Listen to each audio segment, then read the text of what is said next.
แขนเอาลูกหลานเอาบัดนี้ตรงแขนกันเพื่อลูกตรงแขนตรงกันยับเป็นเอาเนาะความคิดความหมายของนี่แหละไปมากไปให้เป็นโลกน้องเพียงแต่ที่เอาเนาะให้พอเท่าได้แต่ที่เราแขนเอาดวนมือวานนี่แสดงอยู่ที่งานบุญบั้งไฟเซตพอผู้ศรีวิไลต้องได้หอบลูกหอบเต้าเข้าสู่ฟังไทยด่วนเพราะติดภารกิจมือนี่มืออื่นต้องทำการแสดงอยู่ที่วัดแห่งหนึ่งสบายดี FC แฟนคลับทุกท่านกันแล้วกันมาพบมาพ่อกันคลิปนี้ต้องขออภัยที่เจเบาลาวมาซ่ามิดเงียบไปเคิงวันเพราะว่าอย่างเจ็บหัวเจ็บเบื้องนี้ทุกคนเอ้ยเจเบาลาวจำได้ขั้นเจ็บแบบนี้แหละมันเจ็บความจริงแล้วมันไม่ได้เจ็บนี่เลยมันเจ็บนี่แค่วแมงเจเบาลาวมีแค่วแมง2 เล่ม1เอาออกแล้วเบื้องนี้เอาออกไปแล้วแค่วกกมันมากบัดนี้มันกินอยู่ทั้งเทิงนี่เป็นหูน้อยๆซ้ำก้นเข็มแต่ว่าทางในมันคงจะดำหมดแล้วมันกินไปจนฮอดเส้นประสาทปีกายนี่เคยเป็นบาดนึงเนาะเคยเป็นเทื่อนึงเป็น2-3 มื้อเกือบไปเกือบตุยมันคือไฟช็อตแต่ว่าเวลาช็อตแต่ละบาทนี่มันคือกับคนมายู่หัวไปเนี่ยแล้วนี่แหละนี่เลยเวลามันช็อตนะช็อตคือไฟฟ้าช็อตได้ต่ำตึกใส่ละหัวเขาเป็นแล้วนี่อัตโนมัติเลยได้สิได้แล้วบัดนี้ก็เลยมันหูซึกเจ็บ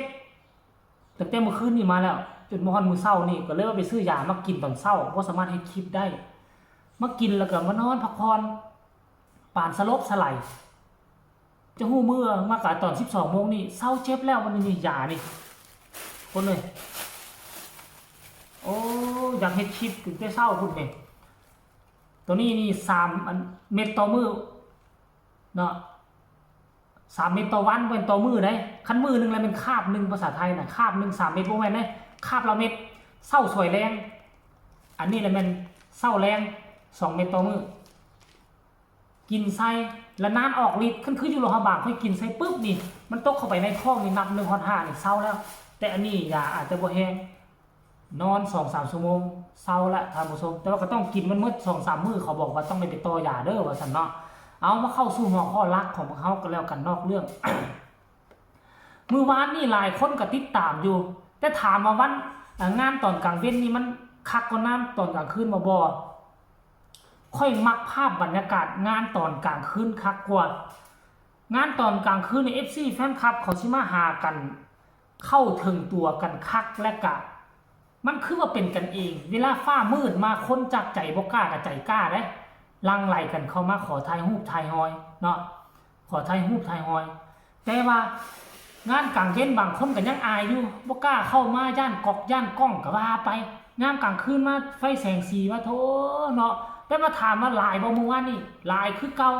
แตกอาญะคือเก่าขนาดหมู่บ้านนี่เป็นหมู่บ้านซอกลี่เป็นบ้านนอกแท้ๆน่ะเฮ็ดแนวใดอยู่บ้านนอกคนคือมาให้มาลัยที่ดาราหลายขนาดนี้ค่อยถามดูปัจจุบันนี่เงินกับเฟ้ออยู่ลาวเงินค่าก็ตกต่ำเงินเฟ้อ1 บาทถึงอยู่700พุ่นน่ะ600ปลาย700เมื่อก่อน1 บาทเท่าไหร่พวกเจ้าว่า250มันเพิ่มขึ้นมา3 เท่าธรรมดา3 เท่านี่คนลาวแฮงจะยากจะจนขึ้นซั่นตัว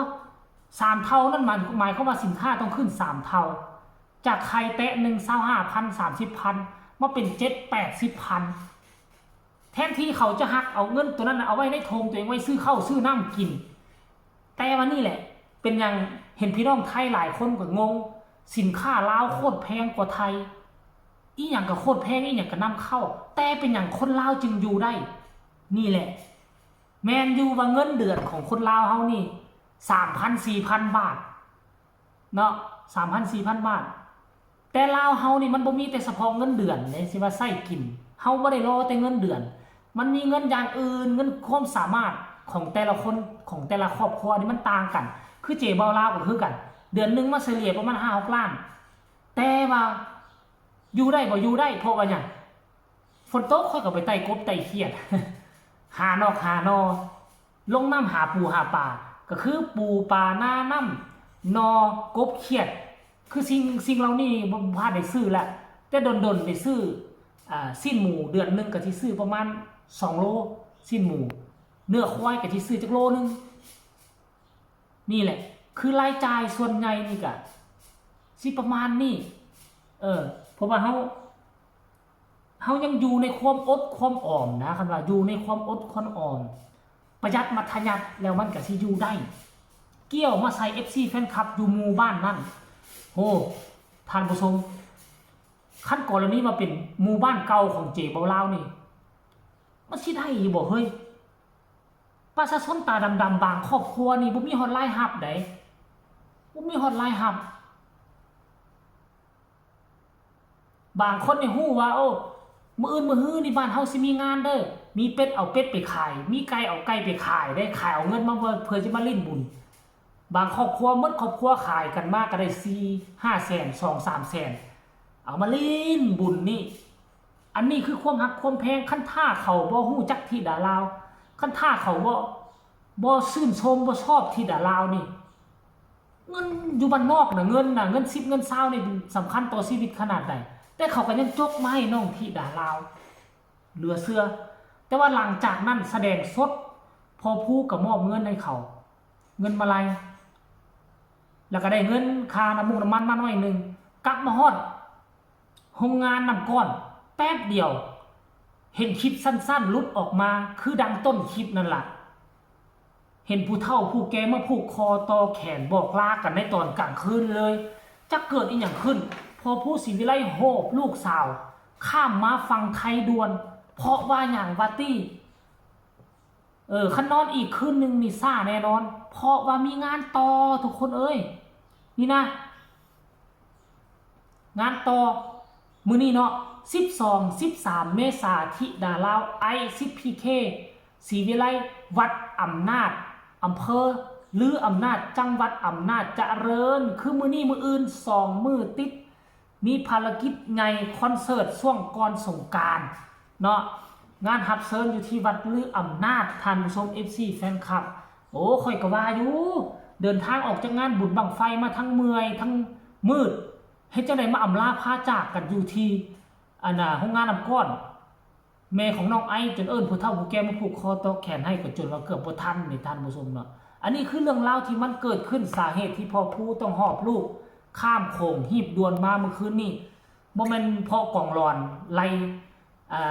ล่จับไล่กวดได้บ่แม่นได้เพราะติดภารกิจท่านผู้ชมเนาะก็ขอฝากฟังคลิปนี้เอาไว้ซ้ำนี้แหละคลิปแรกของมื้อไผมักก็ให้กดไลค์กดแชร์ไผบ่มักก็กดไลค์กดแชร์ไผบ่มักก็ให้คอมเมนต์มาหลายๆอยากคอมเมนต์ว่าจังได๋คอมเมนต์มาโลดอันนี้เป็นตัว